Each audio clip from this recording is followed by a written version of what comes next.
พระเจ้าบุเรงน้องพระเจ้าลุงของลูกทรงพระประชวรสมควรที่เราจะต้องเข้าเฝ้าสักการะ มันใช้ลูกบังหน้าข้าก็จะใช้บ้างจากบันได ข้าไม่อภิเษกกับเจ้าหญิงนัดซีนแมดอร์ นี่คือคำสั่ง มังจีชวาจะต้องรู้ ว่าหากทำให้ลูกโกรธแล้วจะเป็นเช่นไร เห็นว่าเราชราแล้วล่ะสิ ถึงได้คิดจับคู่ให้มังจีชวา โดยไม่คิดหารือเรา ถ้าไม่เด็ดขาดจะปกครองคนได้อย่างไรพระเจ้าค่ะ หากหวังว่าจะให้อาณาจักรนี้อยู่เย็นเป็นสุข บัลลังก์หงสาวดี ก็มีอาจฝากไว้กับพ่อของเจ้า ปู่จะให้เจ้าสืบบัลลังก์เป็นพระเจ้าหงสาวดีองค์ต่อไป หากข้าขึ้นเสวยราชเจ้าจะแข็งเมืองไม่ยอมขึ้นต่อคงสาวดีใช่หรือไม่ ขอเพียงเจ้าพี่ยอมปล่อย ข้าก็จะเป็นไทย พ่อทำอย่างนี้กับข้าได้ยังไงข้าไม่ยอมเสด็จปู่มังจีชวามากราบเสด็จปู่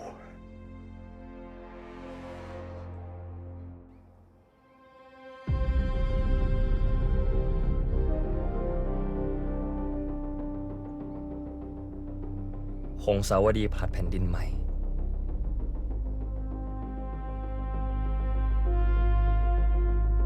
พระมหาอุปราชามังชัยสิงห์ขึ้นเสวยราช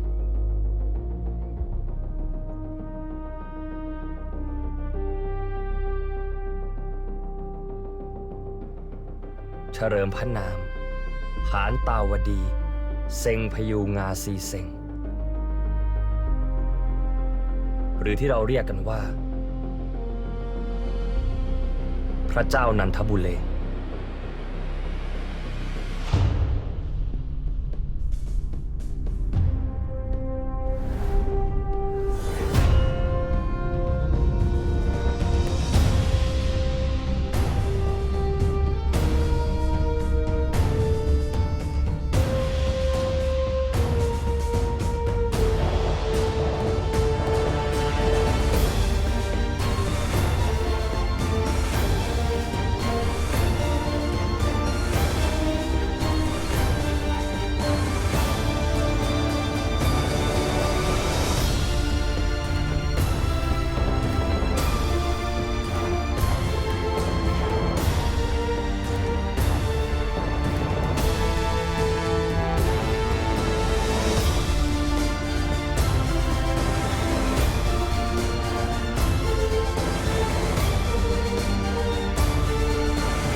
บังอาจนัก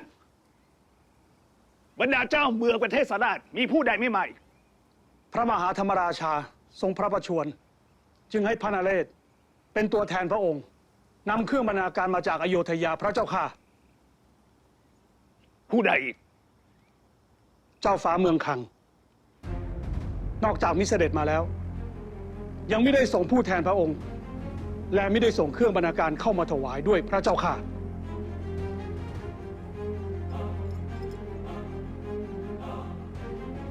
เมืองคังเป็นเมืองเล็ก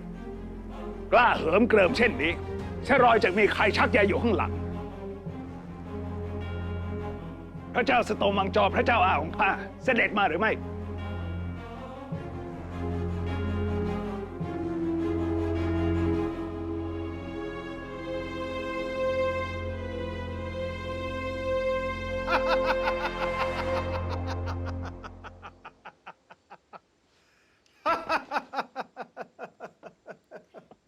เจ้าฟ้าเมืองคังแข่งข้อเช่นนี้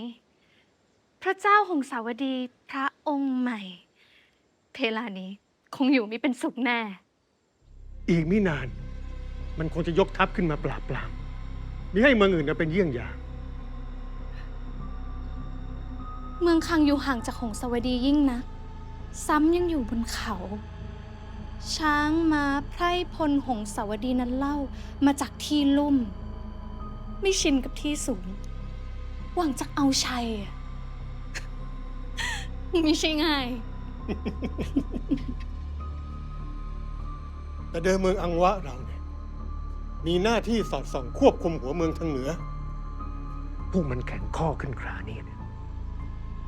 หงสาวดีมันจักได้สำนึกว่าอังวะสำคัญเพียงใด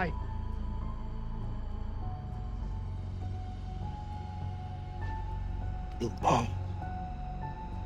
เจ้าฉลาดยิ่งนัก เจ้าวางแผนยุยงให้เมืองคังแปรพักมิเพียงของสาวดีต้องมาง้อเรา แต่หัวเมืองเหล่านี้ ต้องมาพึ่งบารมีเราอีกด้วย เรียกว่า ได้ทั้งขึ้นทั้งล่อง สงครามต้องเกิดแน่ ถึงคราที่ลูกจะได้ล้างอาย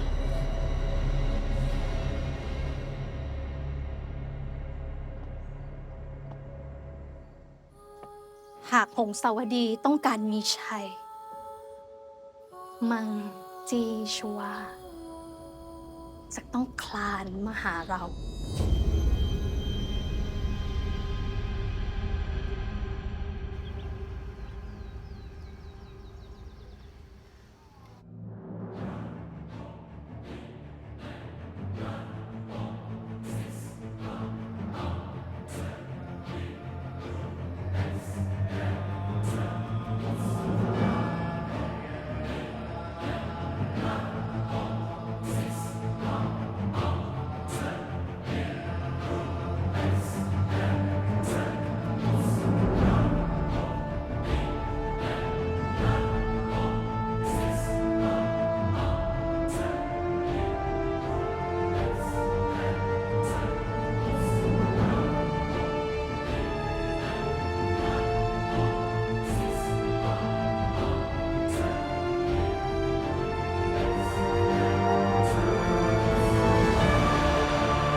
ข้าขอขอบใจพวกท่านทั้งหลาย ที่มาร่วมพิธีถือน้ำกระทำสัตว์ในวันนี้ เมื่อได้ผ่านพิธีถือน้ำกระทำสัตว์แล้วไซร้ในภายภาคหน้า หากผู้ใดคิดคดทรยศต่อข้า ขอให้มิตายดี มีแต่ความพินาศล่มจม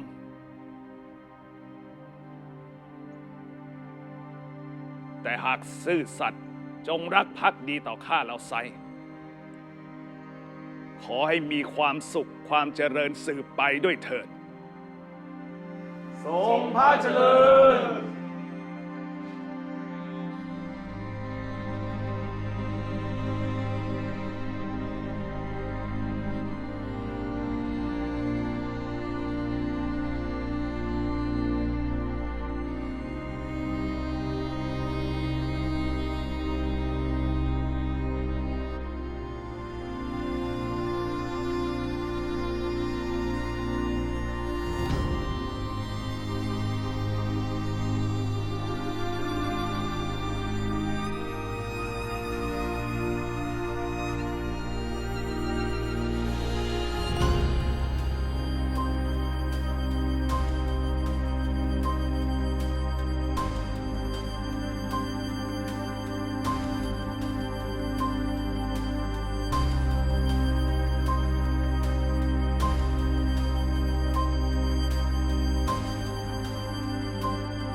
มา คืนนี้ดื่มไปถึงเช้า ไม่ต้องหลับต้องนอน ได้สิ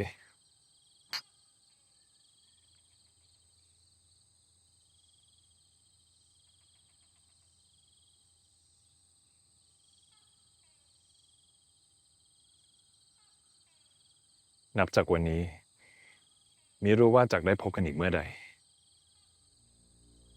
วันอุตรายายของทุกปีไงเล่า ข้าจะไปรอเจ้าพี่ที่เดิม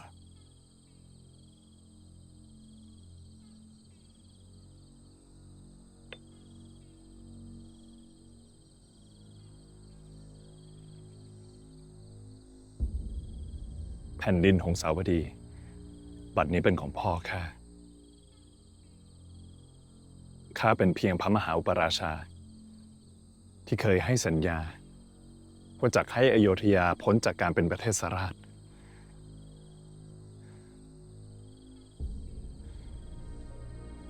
คงไม่อยากทำได้แล้ว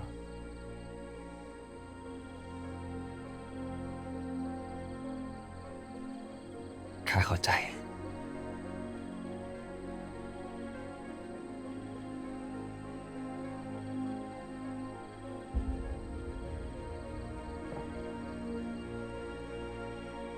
พระนเรศจำคำพี่ไว้ ต่อไปภายหน้า แม้ว่าหงสาวดีกับอโยธยาจะเป็นบ้านพี่เมืองน้องกันไม่ได้ แต่เจ้า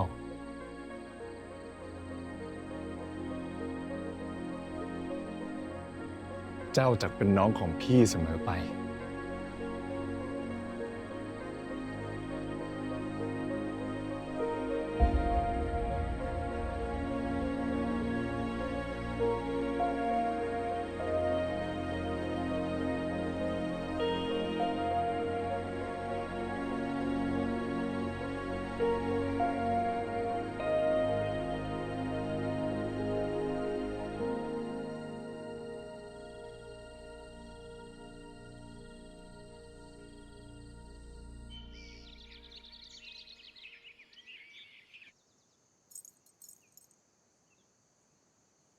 วินาทเว ไม่ได้เจอหน้ากันแรมปี น่าจำไม่ได้เลย จึงได้พามากราบเป็นไร หากปากหน้าจักได้รู้ว่าเป็นญาติกัน พระเจ้าบุเรงนอง ทรงอุตส่าห์แต่งตั้งให้มีนาทเวเป็นเมียวซา กินสวยสาอากรเมืองพิษณุโลก แล้วใหญ่พาพี่นางไม่พาลูกไปเยือนพิษณุโลกบ้างล่ะ ว่าอะไรนะ พี่กับลูกไปพิษณุโลกหรือ หรือจะไปกราบตายายที่อโยธยาดี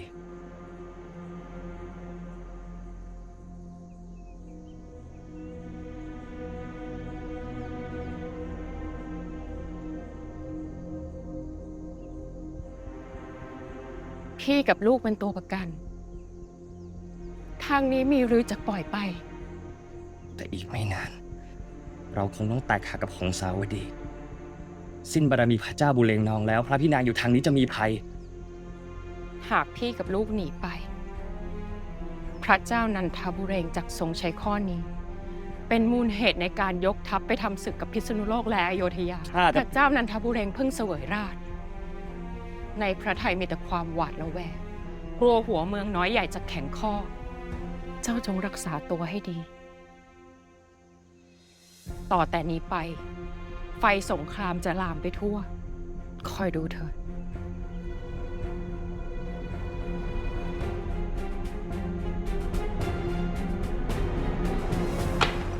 พระเจ้าอังวะมีสารตอบมาแล้ว ว่าจะไม่ช่วยการศึกเมืองคลัง และจะไม่กระทำการใดจนกว่าเจ้าจะขอขมา พระเจ้าอังวะเป็นน้องชายต่างมารดาของเสด็จปู่ ทั้งพระอัครมเหสีเองยังเป็นพระพินางของท่าน เราเป็นญาติกันถึง2 ชั้น ครั้นหัวเมืองทางเหนือแข็งข้อกลับมีให้ความช่วยเหลือกัน ทั้งยังฉวยโอกาส เอาการของบ้านเมืองมาบังคับให้ข้าขอขมาข้าไม่ทำ เมืองอังวะมีความสำคัญยิ่งนัก หากเราคุมอังวะไม่ได้ ข้าก็ไม่อาจนอนตาหลับ เจ้าจะต้องไปขอขมาพระเจ้าอังวะ และเข้าพิธีอภิเษกกับนัดซีนเมดอร์ ข้าไม่ทำ ข้ามีได้มีใจให้นั้น หัวใจของข้า ข้าได้มอบให้ผู้อื่นไปแล้วจีชัว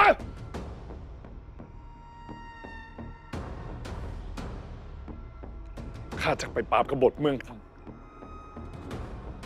และนำชัยชนะกลับมา หากข้าทำสำเร็จดังว่า ข้าจะขอพระราชทาน พระราชทาสกัลยา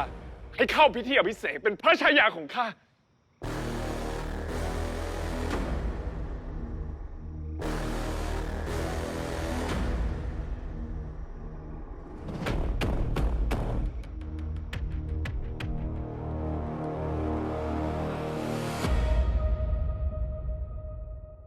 หลังจากนั้นไม่นาน พระเจ้านันทบุเรงก็มีพระบัญชาให้พระมหาอุปราชามังจีชวานำทัพขึ้นไปตีเมืองคัง โดยมีข้านำทัพจากพิษณุโลกไปสมทบ และมีพระสังฆทัตอุปราชเมืองเมาะตมะนำทัพขึ้นไปร่วมรบด้วยอีกแรง เมืองคังเป็นที่ราบบนเนินเขา ทางขึ้นสูงแคบชัน ส่วนด้านหลังก็เป็นหน้าผาสูง ชัยภูมิดีเข้าตียาก หากพากันบุกเข้าไป ก็ไม่ต่างจากปลาไว้เข้าใส่ จะพากันตายเสียหมด เรามี3 ทัพ ต้องผลัดกันเข้าตี เล่นมันทีเผลอจึงจะบุกเข้าไปได้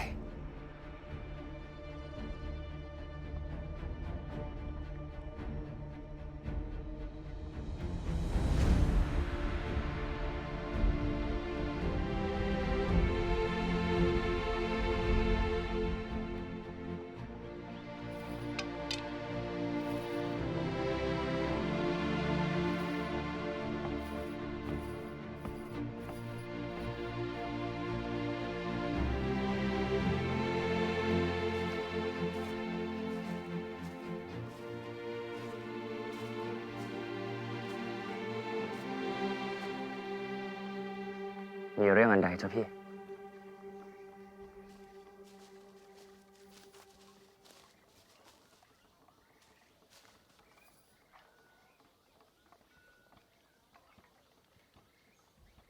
พวกเจ้า ต้องมาลำบากเพราะข้าแท้ ท่านมังจีชวา ตู้จนสุดใจเพื่อพี่สาวของข้า ข้าผู้เป็นน้องแท้ๆของพระราชทาสกัลยา ก็จะช่วยท่านจนสุดใจเช่นกัน เช่นนั้นศึกคราวนี้ก็แพ้ไม่ได้สินะ แพ้ไม่ได้ ก็ต้องชนะใช่ไหมวะพวกเราพระเจ้าค่ะ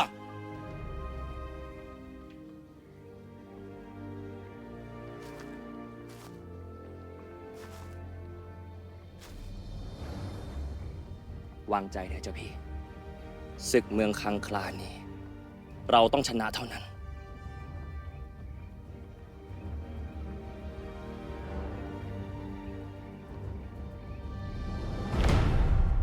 ทัพทั้ง3ของพวกเรา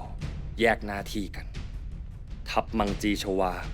บุกเข้าต่อสู้กับทหารเมืองคังในช่วงกลางวัน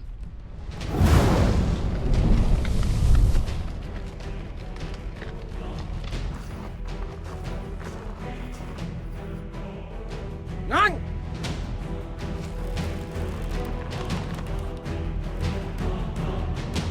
ยิง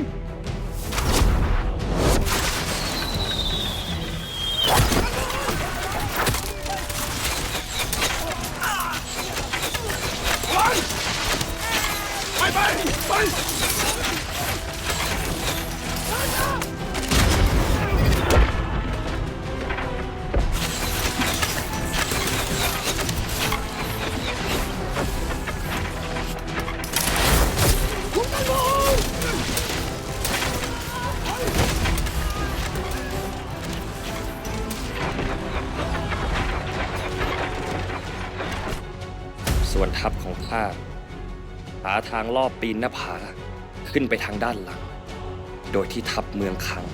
ไม่ทันได้สังเกตเห็น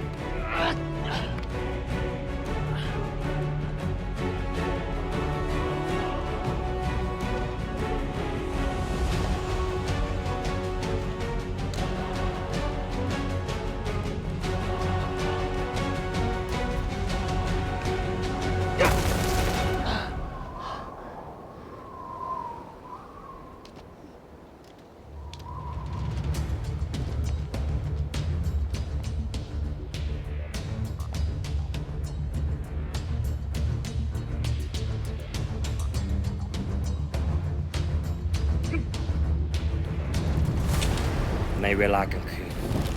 พระสังฆทัตยกทัพหนุนนำเข้าโจมตี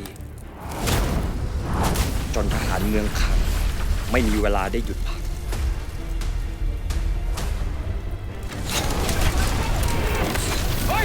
รีบช่วยกันดับไฟ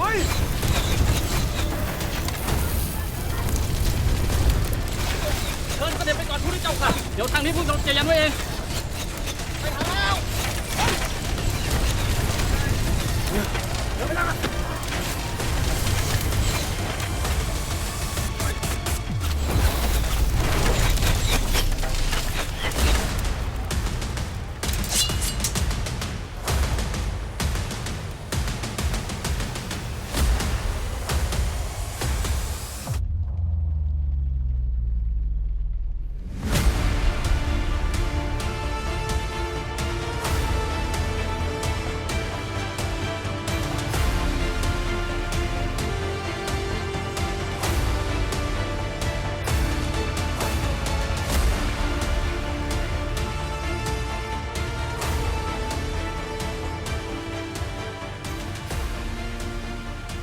ศึกเมืองคังจบลงด้วยชัยชนะ แต่ศึกภายในของหงสาวดี เพิ่งเริ่มปะทุขึ้น